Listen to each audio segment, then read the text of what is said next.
ओम शांति। ओम शांति। प्यारा बाबा का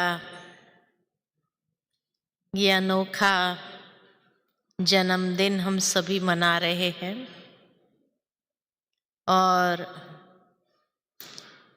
कितना खुशी उत्साह भरा ये त्योहार है, क्योंकि बाबा का जन्मदिन सो हम सबका जन्मदिन। वैसे कहेंगे बाबा का अवतरण दिन सो हम सबका जन्मदिन। तो इतने सारे भाई बहनों का एक साथ में जन्मदिन हो तो कितनी खुशी की बात है।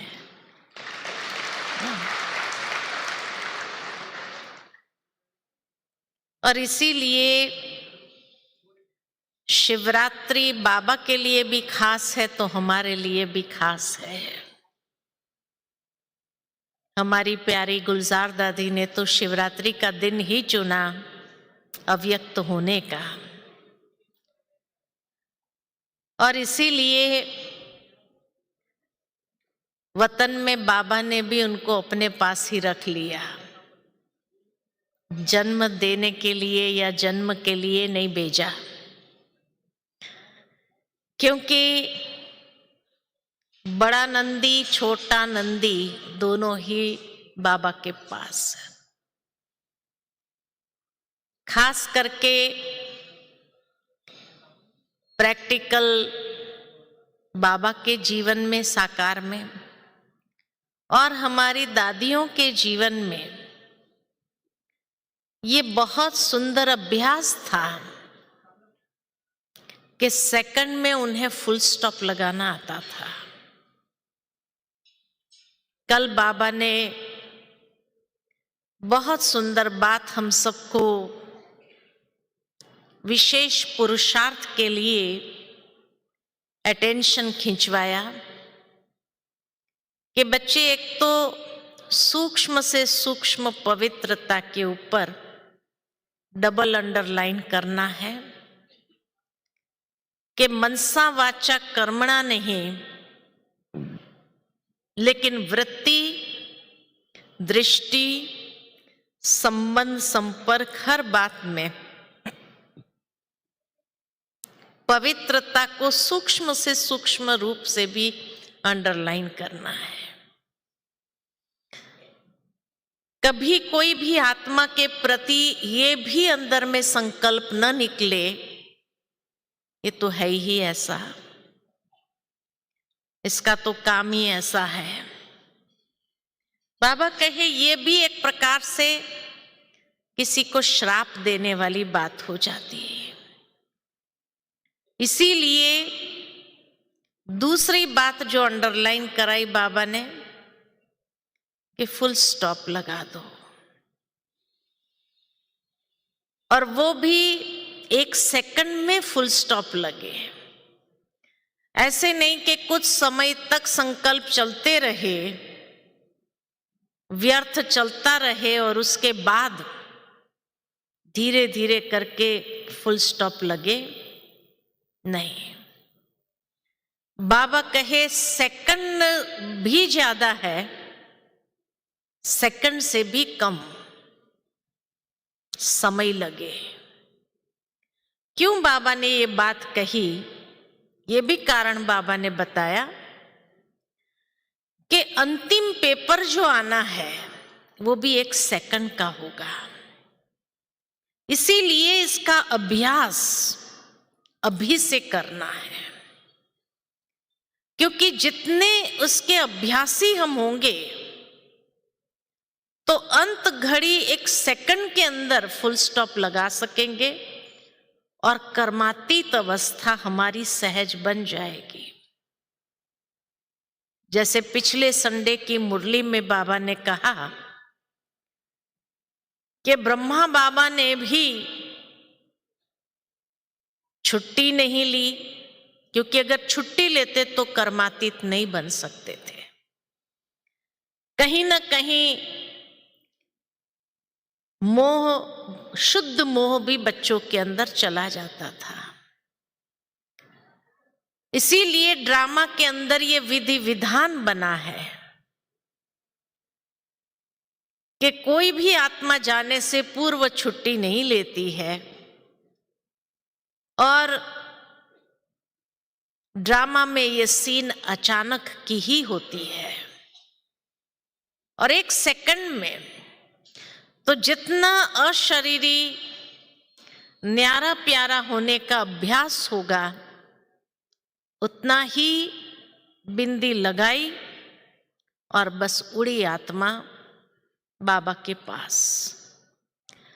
वही आत्मा पास विथ ऑनर्स होगी या संपूर्णता को प्राप्त कर लेंगे। लेकिन किसी ने मेरे को सवाल किया कि बहन जी, इतना सहज भी नहीं है, कुछ चीज हो रही है अपनी आंखों के सामने, और ये तो नहीं कि भाई हमने बिंदी यहां लगा दी, चिपका दी और बिंदी लग गई। मन भी तो इतना सूक्ष्म है। तो इस मन को फुल स्टॉप लगाने का मतलब क्या है? तो उस पर विचार चल रहा था मेरा कि ये मन के संकल्पों पर फुल स्टॉप लगाने का मतलब है, पहली बात, विचारों को परिवर्तन कर देना, अपने विचारों को एक दिशा देना। क्योंकि संकल्प को बंद नहीं कर सकते हैं, लेकिन जो व्यर्थ और नेगेटिव की दिशा कोई भी चीज को देख करके आरंभ होती है, उसके बदले एक सेकंड में उसको श्रेष्ठ दिशा दे दे। इसको कहते हैं फुल स्टॉप। कि जब हम दिशा परिवर्तन कर देते हैं, आप कहेंगे लेकिन बार बार मन को अगर श्रेष्ठ विचार देने का प्रयत्न भी करो तो भी बार बार वो उस तरफ चला जाता है। ऐसे समय में बाबा के साथ योग भी नहीं लगता। तो मैं आपको यही कहूंगी कि जब कोई ऐसी बात होती है जहां आपका विचारों का ट्रैफिक नेगेटिव डायरेक्शन में बहुत बढ़ जाए, उस समय योग करने नहीं बैठना। क्योंकि योग करेंगे तो और ज्यादा नेगेटिव विचार ही आएंगे, या अपने को राइट सिद्ध करने का जस्टिफिकेशन ही आप देते रहेंगे। इसलिए ऐसे समय पर योग में नहीं बैठा जाता है। नहीं तो जैसे आग को जैसे हवा लग जाती है तो और फास्ट गति से वो उसी दिशा में बहता है। कितना भी आप कंट्रोल करने का प्रयत्न करेंगे, वो कंट्रोल नहीं होगा। इसलिए ऐसे समय पर विशेष कोई ना कोई कर्मणा सेवा में अपने आप को लगाओ। क्योंकि कर्मणा सेवा करते करते जब बुद्धि हमारी उस बात में जाएगी, ये कैसे करना, क्या करना है, तो वो विचार हट जाएंगे अपने आप। या उस समय वाणी की सेवा में बिजी हो जाओ, किसी को ज्ञान सुनाने का शुरू करो। क्या होता है कि जब हम किसी को ज्ञान सुनाते हैं तो आप महसूस करेंगे, क्योंकि मेरा यह अनुभव है कि आप जब ज्ञान किसी को सुनाते हैं तो वास्तव में आप उसको ज्ञान नहीं सुना रहे होते हैं, आप खुद को सुना रहे होते हैं। और ये एक बहुत अच्छी मेथड है कि जब हम अपने आप को समझाने लगते हैं बाबा के ज्ञान के आधार पर, क्योंकि सामने वाले को हम कोई और बात तो समझाएंगे नहीं ज्ञान के सिवाय, तो ज्ञान के आधार से जब हम अपने मन को समझाना शुरू करते हैं तो हमारे मन के अंदर फुल स्टॉप, क्योंकि उसी में से कोई ऐसी पॉइंट आ जाएगी जो आपके मन के संकल्प को एकदम फुल स्टॉप लगाता है। इसीलिए उस समय योग में नहीं बैठना है, लेकिन उस समय या तो वाचा सेवा करो, अगर वाचा सेवा के लिए कोई नहीं है तो कर्मणा सेवा करो। कर्मणा सेवा में भी आपको लगे क्या करूं, कुछ नहीं है, तो सफाई ही करना चालू करो। जितना आप बाबा के घर की सफाई करेंगे, कोई ना कोई कर्मणा सेवा करेंगे, तो पुण्य मिलता जाएगा, पुण्य जमा होता जाएगा। और ये पुण्य कभी कभी उस व्यर्थ को समाप्त करने का एक बहुत पावरफुल तरीका है। क्योंकि व्यर्थ संकल्प, नेगेटिव संकल्प क्यों चलने लगता है, कहीं ना कहीं आपका पुण्य क्षीण हुआ है। इसीलिए कोई ना कोई जो पेपर आता है, कोई ना कोई विघ्न आता है, वो विघ्न वास्तव में हमारे पुण्य के खाते को बढ़ाने के लिए आया है। तो उस समय अगर कर्मणा सेवा करते हैं तो हमारे पुण्य का खाता धीरे धीरे बढ़ता है। लेकिन कर्मणा सेवा करो तो भी नेगेटिव विचारों के साथ नहीं करना। इतना मन को बिजी कर दो उसमें, जो व्यर्थ विचार तो क्या नेगेटिव विचार आने का मार्जिन न रहे। प्यार से करो, बाबा के यज्ञ की सेवा कर रहे हैं, तो जितना प्यार से करते जाते हैं तो पुण्य बढ़ता जाता है, और वो पुण्य उस व्यर्थ और नेगेटिव को समाप्त कर देगा। ये पहला तरीका है फुल स्टॉप लगाने का, परिवर्तन जिसको कहा जाए।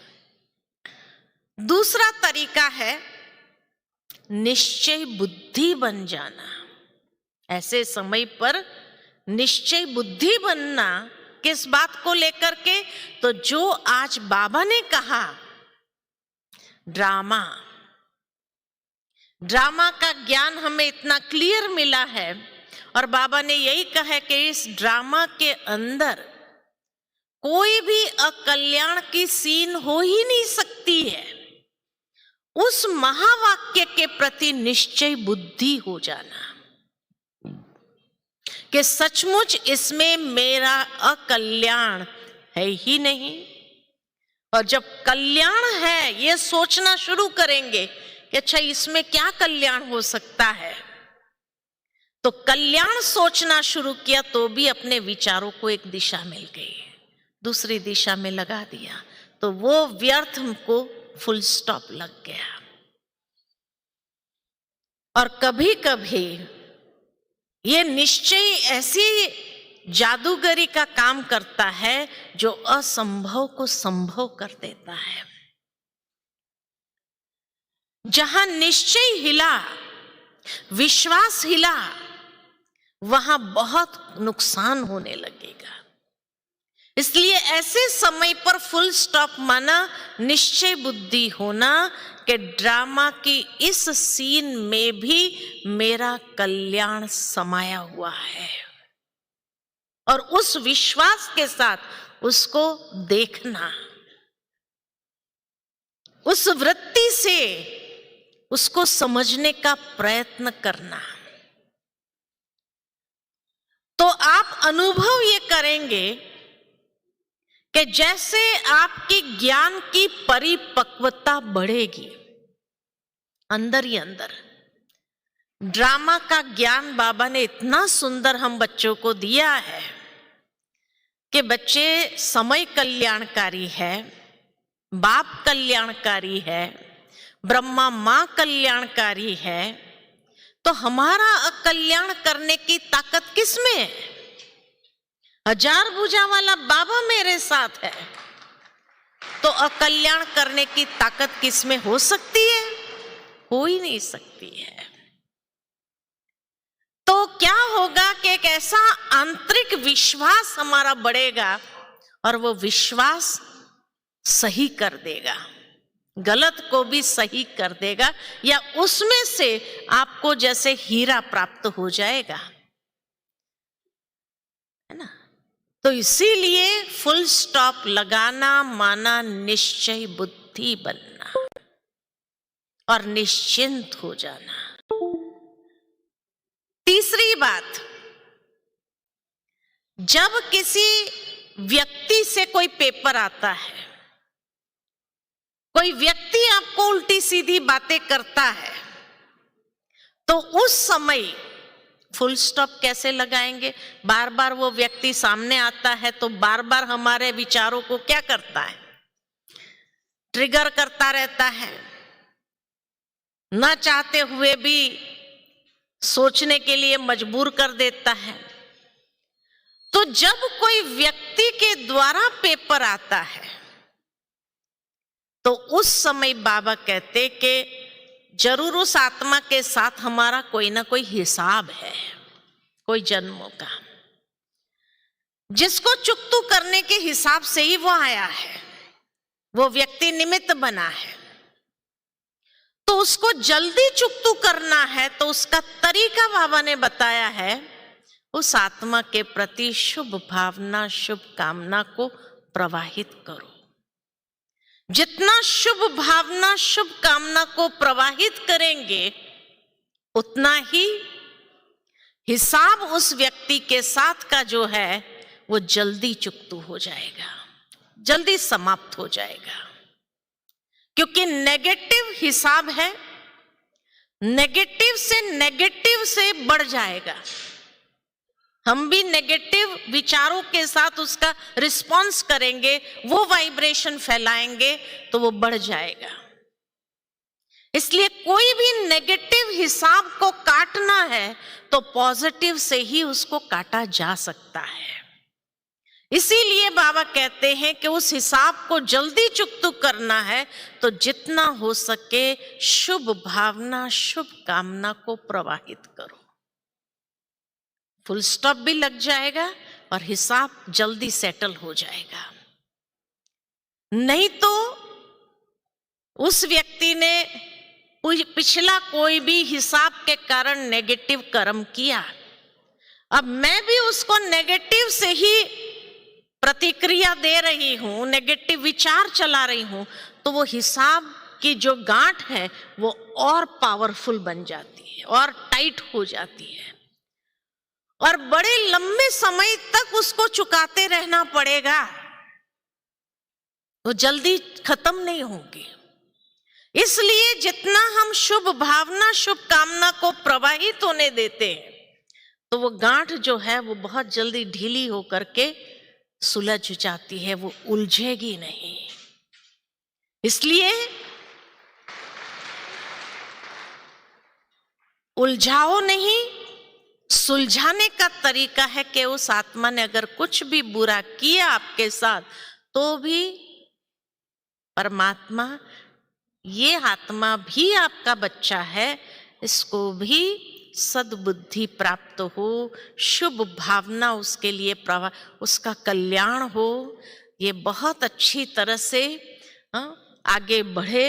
हम ऐसी दुआएं करें उसके लिए। इसीलिए दादी जानकी हमेशा कहती थी कि ये सीजन है दुआएं देने की, दुआएं लेने की सीजन है। और ऐसे समय में अगर उसको दुआएं देना तो वो गांठ इतनी जल्दी छूट जाएगी।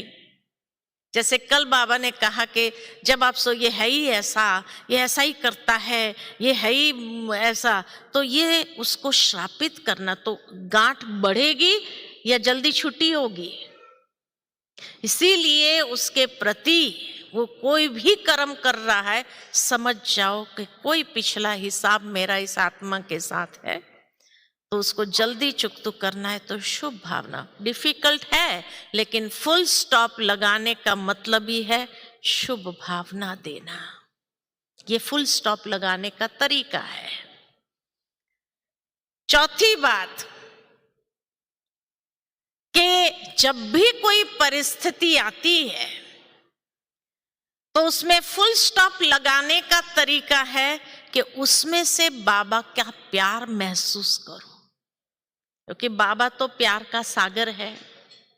वो तो अपने बच्चों के सामने कोई डिफिकल्ट परीक्षा नहीं लाता है, लेकिन जरूर बाबा कोई ना कोई उस तूफान में भी तोहफा देना चाहता है, मेरी क्षमता को बढ़ाना चाहता है, क्योंकि हो सकता है कि अंतिम समय उससे भी बड़ा भयंकर पेपर आने वाला है।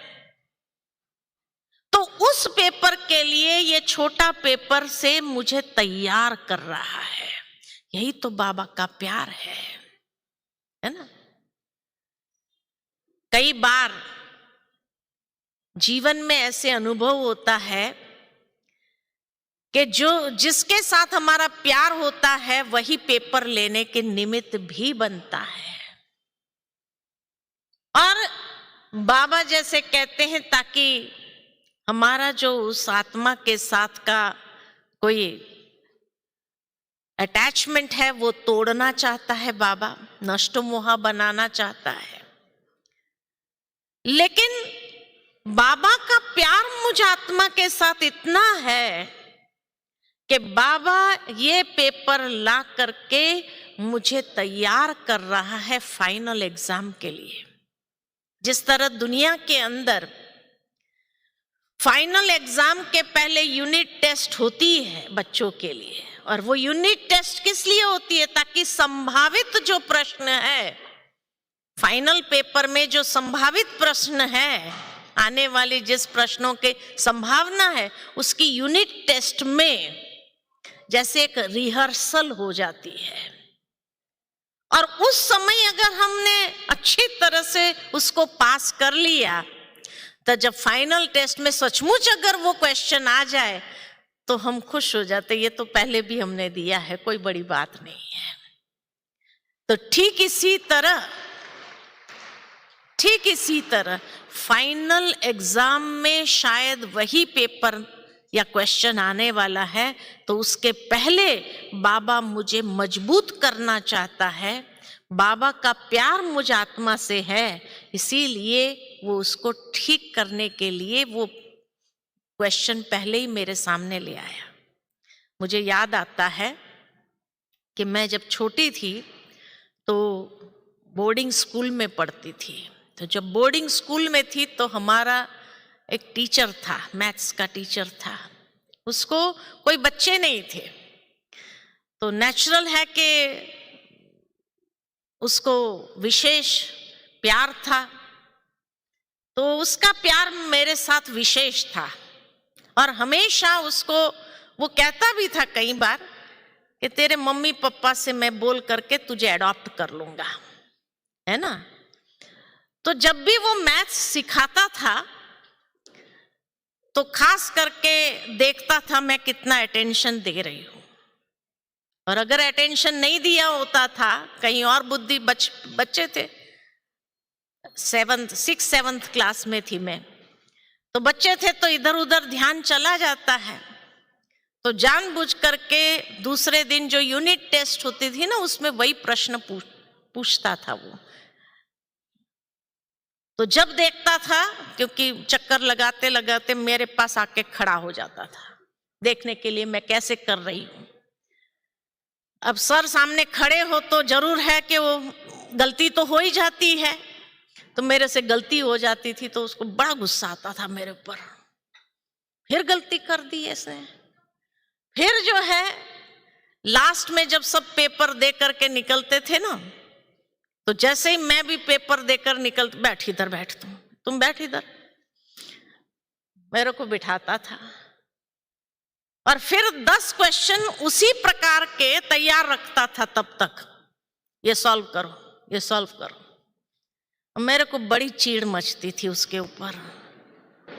सारे लोग खेलने गए और ये मुझे बिठा के रखता है। लेकिन जब फाइनल पेपर में वही क्वेश्चन आता था और उस समय में 100 मार्क्स जब लेके आई,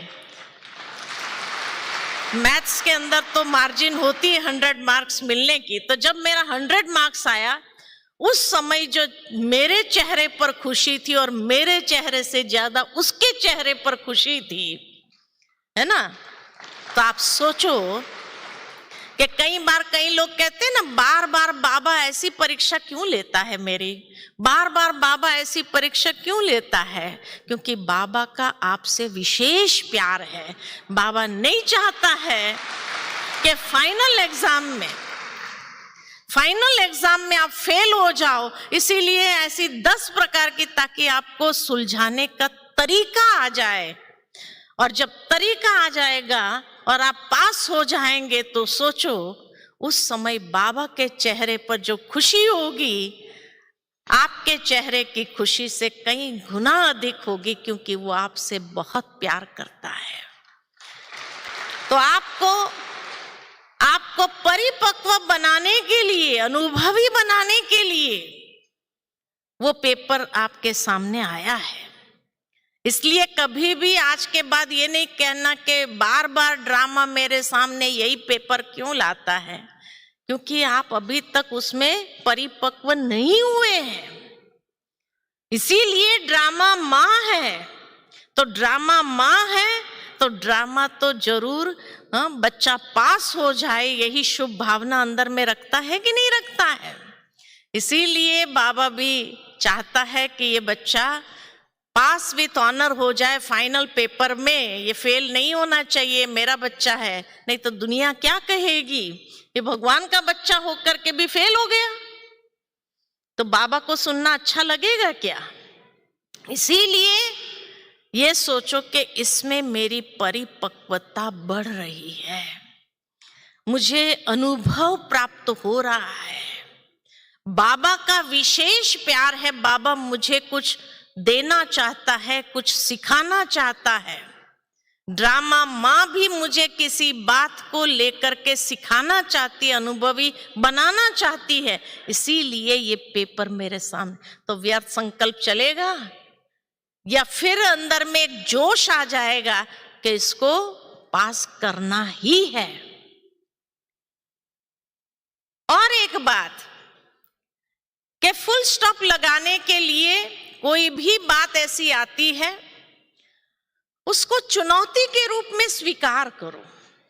क्योंकि कहा जाता है कि जब चुनौती आती है और उस चुनौती में आप सकारात्मक दृष्टिकोण अपनाते हैं, तो आपके लिए अवसर के दरवाजे खुल जाते हैं। सिम सिम दरवाजा खुल जा और भाग्य आपका आवाहन करता है।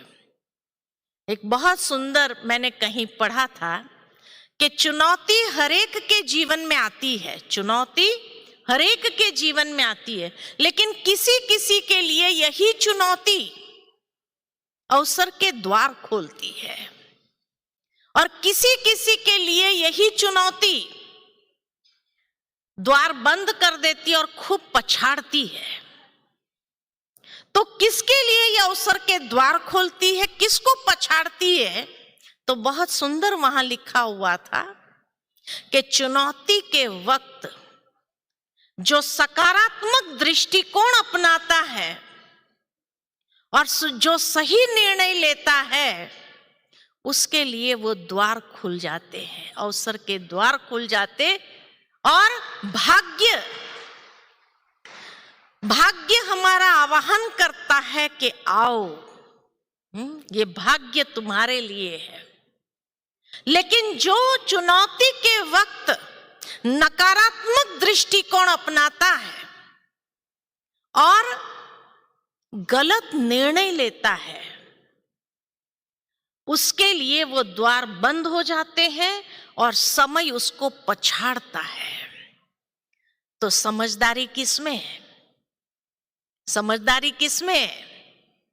समझदारी है कि हम सकारात्मक दृष्टिकोण को अपनाते हुए डिटैच होकर के सही निर्णय ले। जब सही निर्णय लेते हैं तो अवसर के द्वार खुल जाते हैं और भाग्य हमारा आवाहन करती है। इसीलिए बाबा कहते हैं कभी भी कोई चुनौती आती है तो अवसर का द्वार खोलने का एक चाबी समझ लो, और अवसर के द्वार जब खुल जाते हैं तो देखो आप कहां से कहां पहुंच जाएंगे। इसीलिए कभी भी ऐसे वक्त कोई ऐसी परीक्षा आती है, कोई ऐसी चुनौती आती है, तो नकारात्मक दृष्टिकोण है, ये क्या हो गया, ऐसा थोड़ी होना चाहिए, नहीं होना, ये व्यर्थ संकल्प, नेगेटिव संकल्प जब चलाते हैं तो वो द्वार खुलने का जो टाइम होता है वो बहुत थोड़ा समय होता है। और उस समय आप अपने माइंड को बिजी करते हैं नेगेटिव विचारों में, तो वो द्वार तो बंद हो जाएगा तब तक। लेकिन जैसे फोटो खींचते हैं ना मोबाइल में, आजकल हर कोई फोटो खींचता है, तो कहते हैं ये फोटो खींचने का जो ये होता है तो वो खुलता है और खींच करके बंद हो जाता है। फोटो खींचा और बंद हो गया जैसे, तब कहेंगे हाँ फोटो खींच गए, 1 सेकंड लगती है। तो इसी तरह जो चुनौती आती है, वो चुनौती अवसर का द्वार जो खोलती है, बस 1 सेकंड के लिए खोलती है और बंद कर देती। लेकिन उस समय में अगर नकारात्मक विचार चलाए तो वो सहज बंद हो जाता है और पछाड़ने का अनुभव करती है।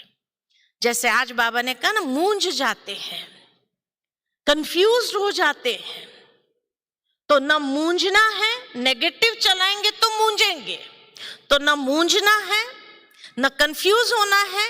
लेकिन उस समय सकारात्मक दृष्टिकोण जब अपनाते हैं तो वो सहजता से अच्छी पिक्चर आप खींच सकते हैं और उस द्वार को खोल देते हैं और वो खोल करके अंदर चले जाते हैं जहां भाग्य आपका इंतजार कर रहा है। और इसीलिए कई बार जिंदगी भर फिर लोग अफसोस करते रहते हैं, अरे उस समय काश मैंने ये सोचा होता, काश मैंने ऐसा किया होता, उस समय नेगेटिव न होकर के मैंने ये किया होता तो आज मैं कहां से कहां पहुंच जाता। सोचते हैं ना, कई बार कई लोग पछताते हैं। इसीलिए बाबा कहे आप लोगों को पछताना न पड़े। इसीलिए कोई भी चुनौती आती है तो घबराने के बजाय, कंफ्यूज होने के बजाय हमेशा अपने मन को सकारात्मक दिशा में रखना और सकारात्मक दिशा में रखते हुए उस तरफ देखे, है ना। क्षितिज के उस पार उजाला है, कहते हैं क्षितिज के उस पार उजाला है। यहां भले अंधकार नजर आता हो लेकिन उस पार तो उजाला है ना। ठीक इसी तरह भले कितने भी घने काले बादल आ जाए लेकिन बादल के उस ओर तो रोशनी है ही है। तो उस रोशनी को देखने का प्रयत्न करो, फिर वो रोशनी अपने आप, वो बादल हट जाएंगे और वो रोशनी अपने आप अपने जीवन में आएंगे। उसको कहते फुल स्टॉप लगाना, कि व्यर्थ और नकारात्मक विचार जो है उसको फुल स्टॉप लगाने के लिए उसको रिप्लेस करना बहुत जरूरी है। रिप्लेस करने की टेक्निक आनी चाहिए। फुल स्टॉप माना विचार ही न चले, ऐसा तो कभी होगा नहीं, क्योंकि मन का स्वभाव है सोचना। तो जब मन का स्वभाव है सोचना तो विचार शून्य ये हो नहीं सकता है। तो फुल स्टॉप का मतलब ये नहीं कि विचार शून्य हो जाना, लेकिन एक दिशा दे देना, परिवर्तन कर देना, अनुभवी बन जाना। उस क्षितिज के उस पार जो उजाला है उसको पहले से विजुअलाइज करना।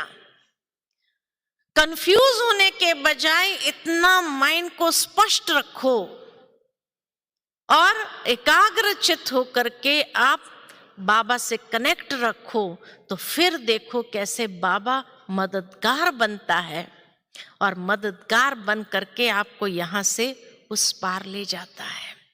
तो इसीलिए फुल स्टॉप लगाने का मतलब विचार शून्य नहीं, विचार को चेंज करना, रिप्लेस करना।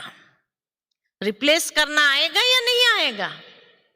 रिप्लेस करना आएगा। तो ये है फुल स्टॉप लगाना, अनुभवी बन जाना।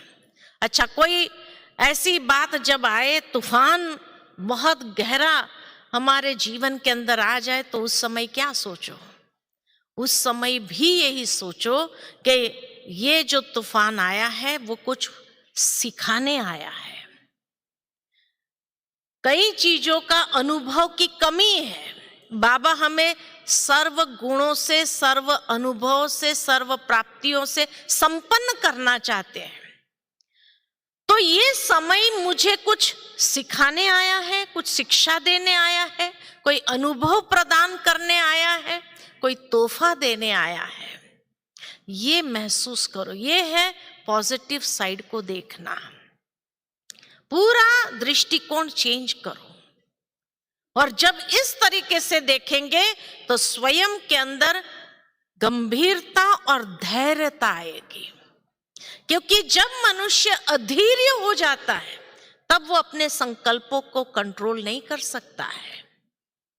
तो समय हमें ये सिखा रहा है कि अधीर नहीं होना है, क्योंकि धैर्यता होगी तो सही निर्णय ले सकेंगे। तो धैर्यता और गंभीरता, जैसे हमारी मम्मा के लिए दिखाते हैं, वो इतनी धैर्यता की मूर्ति थी, गंभीरता की मूर्ति थी। जल्दी रिएक्शन में नहीं आना। तो बाबा भी हम बच्चों को यही सिखाते, ज्ञान हमें यही सिखाता है, अधीर नहीं होना है। जितना धैर्यता को अपनाएंगे आप जीवन के अंदर, उतना फल मीठा होगा। अधीर होकर के कच्चा फल खाने का प्रयत्न नहीं करना, क्योंकि वो फेंकना ही पड़ेगा। वो आपको स्वाद नहीं देगा, जीवन का सुख का अनुभव नहीं कराएगा। इसलिए धैर्यता और गंभीरता को जीवन के अंदर धारण करना, ये ज्ञान हमें सिखाता। धीरज के फल मीठे, हमेशा यही कहा जाता है। तो जीवन के अंदर मीठा अनुभव करना है, तो उसके लिए क्या करना होगा? थोड़ी धैर्यता रखनी होगी। लेकिन कभी कभी देखा जाता कि ब्राह्मणों में भी अधीरता आ जाती है। तुरंत जो किया उसका तुरंत फल चाहना रखते हैं, और वो तुरंत फल चाहना में कभी कभी कच्चा फल खाने के लिए आगे बढ़ जाते हैं। और जब कच्चा फल होता है तो क्या करते हैं फिर? स्वाद तो नहीं आएगा, उसका सुख तो नहीं मिलेगा। तो इसीलिए बाबा हम बच्चों को सिखाते हैं कि धैर्यता और गंभीरता से वो मिठास जो जीवन के अंदर अनुभव होगी, कभी कभी इंतजार करना पड़ता है। कोई बात आई और हम अधीर हो गए, बात को खींचना चालू किया, तो क्या होगा? बात को जितना खींचते जाएंगे वो इलास्टिक की तरह खींचने लगेगी, और बात आई और शाम तक चली भी गई, लेकिन हमने अपने दिमाग से पकड़ लिया उसको और उसको खींचना चालू किया। खींचते गए, हफ्ते तक खींचते रहे। अब बात आई और चली भी गई। बात समझदार है बाबा कहते हैं, लेकिन बच्चे कब समझदार बनेंगे? बच्चे उस बात को खींचना चालू करते, खींचते खींचते 1 साल तक खींचते हैं। अब उस साल तक खींचा तो बाप कितना याद रहा या बात याद रही? हाँ, कौन याद रहा?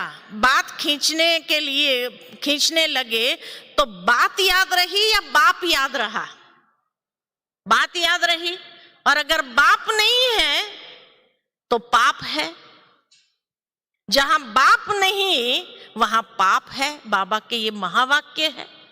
तो अगर बात खींचने लगे तो उससे पाप होगा या पुण्य होगा? तो क्या कमाई कर रहे हैं? तो इसीलिए बात समझदार थी कि आई और शाम तक चली गई, तो हमें भी क्या करना है? अगर वो शाम तक चली गई तो हम भी उसको छोड़ दे, पकड़े नहीं उसको।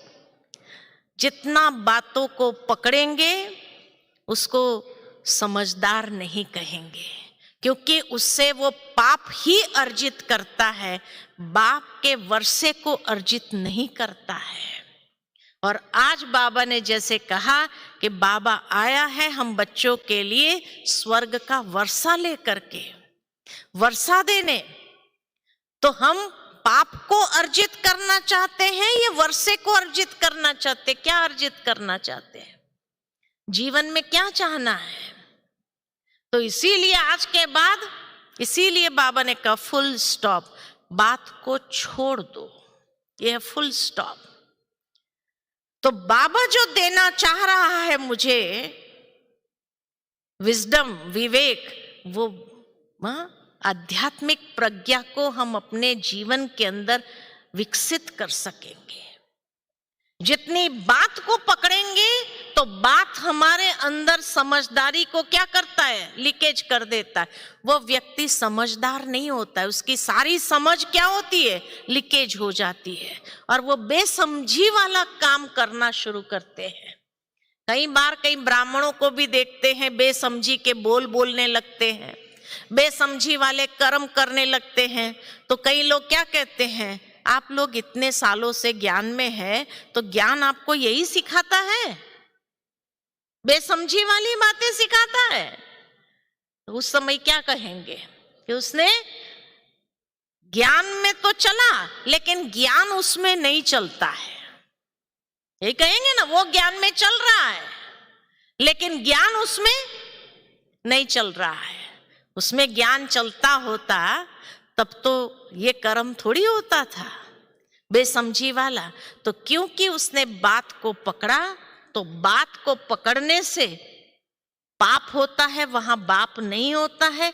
इसलिए बात को छोड़ दो और बाप को पकड़ो तो हमेशा उन्नति होती जाएंगी। बाप के वर्षे के स्वतः अधिकारी बन जाएंगे। जितना बातों को पकड़ेंगे तो वर्षे के अधिकारी नहीं बनेंगे। इसलिए फुल स्टॉप लगाना माना बात छोड़ दो, आई और गई। वैसे हम भी बुद्धि से उसको छोड़ दो, उसको पकड़ो नहीं। पकड़ेंगे तो रात को नींद नहीं आएगी, वही बात घूमती रहेगी। बात को पकड़ेंगे तो क्या होगा, कौन से वाइब्रेशन निकलेंगे, नेगेटिव वाइब्रेशन ज्यादा निकलेंगे। तो हमारे चारों ओर हम कौन सा प्रभामंडल बना रहे हैं, नकारात्मकता का प्रभामंडल। तो ये कौन सी समझदारी है। इसीलिए बाबा कहे धैर्यता और गंभीरता को जीवन के अंदर धारण करो और बातों को पकड़ो नहीं, बातों को छोड़ दो। जितना बातों को छोड़ करके उस आत्मा को भी शुभ भावना, शुभकामना दे करके उस बात को समाप्त करो, तो पाप नहीं होगा। समझा? नहीं तो बहुत सहज स्वाभाविक रीति से पाप शुरू हो जाएगा, और वो पाप इकट्ठा होते होते होते वो पाप की गठरी कितनी बढ़ जाएगी। क्योंकि ब्राह्मणों का हिसाब बाबा ने बताया है, ब्राह्मणों का हिसाब है 1 का 100 गुना, 1 का 100 गुना। अच्छा कर्म में प्राप्ति भी 100 गुना, और कोई भी गलत चीज किया तो 1 का नेगेटिव भी 100 गुना। तो 100 गुना उतारना फिर कितनी मेहनत लगेगी। इसलिए तो अच्छा है बातों को पकड़ो ही नहीं, छोड़ दो, ये समझदारी है। लेकिन यहां से कई बार कई लोग क्या कहते हैं, यहां से छूटती नहीं है ना, एक बार यहां घुस जाती है तो उसी तो पकड़ लेते हैं। इसीलिए कहा कि उस समय योग में नहीं बैठो, नहीं तो योग में वही बात घूमेगी। उस समय सेवा करो और अच्छी भावना से सेवा करो। और जब अच्छी भावना से हम सेवा करते हैं, चाहे कैसी भी हो, सफाई करो आप, क्योंकि सफाई में भी बुद्धि बिजी हो गई, उससे जो पुण्य मिलेगा तो वो बात छूट जाएगी। जितना टाइम आप उसको देंगे उतना वो बात अंदर घर कर जाएगी। इसलिए टाइम नहीं दो, आप सेवा करो, सेवा में बिजी हो जाओ और कोई बात में बिजी हो जाओ, लेकिन उस समय योग नहीं करो। योग में तो और मुश्किल हो जाएगा। वो बात और भी हम जस्टिफाई करते रहेंगे अपने आप को, मैं राइट हूँ, मैं राइट हूँ, मैं राइट हूँ, मैंने जो किया वो सही किया, सही किया। और उसके लिए फिर और साथियों को भी हम ढूंढेंगे जिसके सामने पर चिंतन, पर दर्शन की बातें रखेंगे, और फिर उसके पर मत के प्रभाव में भी आएंगे तो पर उपकार करना क्या हो जाएगा, भूल जाएंगे। तो इससे प्राप्ति कुछ नहीं है, नुकसान ही नुकसान है। इसलिए फुल स्टॉप लगाना माना परिवर्तन करना, निश्चय बुद्धि होना, अंतर्मुखी होकर के अंदर देखना और अपने आप को ठीक कर लेना, कोई भी पॉजिटिव बात को लेकर के अपने आप को ठीक कर लेना, ये ज्ञान हमें सिखाता है ना। तो ये है फुल स्टॉप लगाने की विधि। अच्छा, ओम शांति।